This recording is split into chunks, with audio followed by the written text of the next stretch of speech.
right, boys and girls, today we are talking about reading and writing decimals to thousandths. This is in your Module 2 book, page 323. Oh Lord.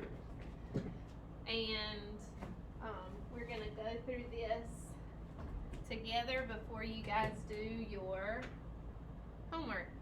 All right, so follow along with me in your book, page 323. So this says, a digital caliper can measure the lengths of objects to the nearest thousandths inch. How would you read the measurement shown? Describe the place value of each digit. So here's our number. Now first, it's important that we say the number correctly. Just call each number like you normally would. There's that decimal there, so I'm going to cover this up. How would we say just that number? 2. 2, we say our decimal and. 2 and. Then I do the same thing here. Say this like you normally would. So we've got 2 and. We would say 583, but it is a decimal. It's not just regular 583. It's not the whole number. This is tenths, hundredths, thousandths. So this is 583 thousandths. Make sure you get that THS. It's not the same as thousands. That's thousandths. Okay? 2 and 583 thousandths.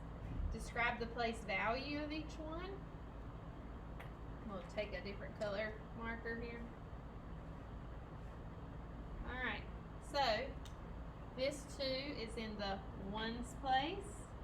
Refer to your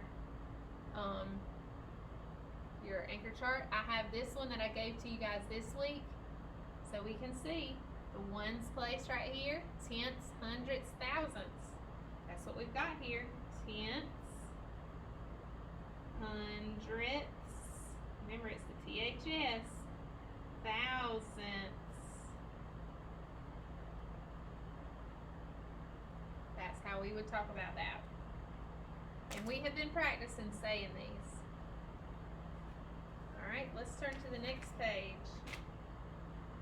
The Great Pyramid of Giza in Egypt originally stood this tall. Write it in the place value chart, then represent it using words. Okay, again, when we're trying to figure out how to say this, there's the decimal right there. I'm going to cover it up, and I'm going to say this number as I normally would. If I had just said this number alone, I would say 146. That decimal tells me I need to say and. Again, cover it up. Say it just like you would if it was by itself. This is 609. We have to figure out what is that called, because it's not the whole number 609. It's 609 tenths, hundredths, thousandths. When we're putting it here in our chart, we have 100, 4 tens, because this 4 represents 40. We have 6 ones. We have 6 tenths. We have no hundredths, and we have 9 thousandths. So when we are calling this by its name, we call that decimal by the last place we have that digit. Okay? Then it asks, do the 2 digits that are the same have the same place value? So it's saying right here and right here, we've got 2 got this 6 and this 6. Because those are the two digits that are the same. Do they have the same value? Well, no, they don't have the same value. 1 is in the ones place, and 1 is in the tenths place. So, no, they don't. 1 is 6 ones. The other is 6 tenths. Okay? This is 10 times greater than this. So let's pretend this was money. I'm going to put it to the side right here. If you have $6, 6 ones, 6 $1 bills, and if you have 6 tenths, that's like having a 6 in the tenths place. That's like having 60 cents. We can see that this whole number, this 6 in the ones, is 10 times greater than the 6 here. We've moved one place in value, and we know if we have 60 10 times, that will give us that 600. Okay, we have 60 cents 10 times, we're going to have $6. Okay, next one. This is important. Since the digit in the hundredths place is 0, can you write the decimal as 146 and 69 hundredths? Well, first thing I wonder is that the same? So I'm going to write 146 and 609 thousandths. And then I'm going to write 146 and 69 hundredths. We can always add zeros to the end of a decimal like this. Kind of helps line them up.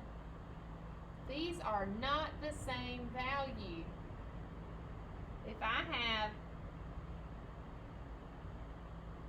609, that's less than 690. Or we look here and say, this is the same, this is the same amount of ones, same amount of tenths. This one has way more hundredths. This is bigger than this number. So we can't just leave the 0 out, because when we do that, it changes the value. So that's what I want you guys to write. No, that changes the value of the number. It is not the same thing. We cannot just leave the 0 out. Okay, to write 146 and 609 thousandths in expanded form, find the unknown numbers. Write the expanded form of our number. Okay, so we need to come through here and say, all right, we have one that is 100. Now I like to write them opposite. So I'm gonna say I got 100 times 1. I've got 10 times 4. I've got 1 times 6, because my 6 is in the ones, my 4 is in the tens, my 1 is in the hundreds. This 6 is in the tenths. That 0, I don't need to put anything there. You can see they did it here. You can, but it's anything times 0 is going to still be 0. And then my 9 is in the thousandths. So that is the correct way to write that in expanded notation. Okay. In the last paper, in building pyramids, Egyptians left a gap between the stones as shown right here. Oh, sorry. Would a grain of soil that measures 5 thousandths fit inside of that gap? Represent each measure in the chart. Okay, so first of all, I'm going to just write gap right here. The gap, they told me, was 5 tenths. No ones, 5/10. Then it said, would a grain of soil that measures 5 thousandths, so I'm going to put soil here. I have no tenths, no hundredths, I have thousandths. Would a grain of soil fit inside of that gap? Okay, well, it says, first, let's complete the expanded form. Okay, so in the gap, I have a tenth, I have 5 of those. In soil, I have thousandths, I have 5 of those. How does each value compare? So this is where we can do some kind of comparison. Something's bigger or smaller than the other. So one thing you could say is 5/10 is 100 times 5 thousandths. You could also say 5 thousandths is 1/10 of 5/10. But the original question, can that grain of soil fit in there? Yeah, it can fit in there. It's much smaller than that gap. So yes, the gap is bigger than the soil. So of course we can fit that in there. Alright, and now let's look at this last one. We have our number here. We want to write it in word form and expanded form. So let's look at it again. Right here, I see, if I'm just going to look here, that's just plain old 13. 13. That decimal helps me to know. I say and. Alright, now let's look at this by itself. If I was to say that by itself, I would say 28. But it's 28 what? Tenths, hundredths, thousandths. Because it's 3 digits after the decimal. If we're doing our expanded notation, I have a 1 in the tens place. I have a 3 in my ones place. I have no tenths. My hundredths has a 2. And my thousandths has an 8. And that's how we will get through that lesson.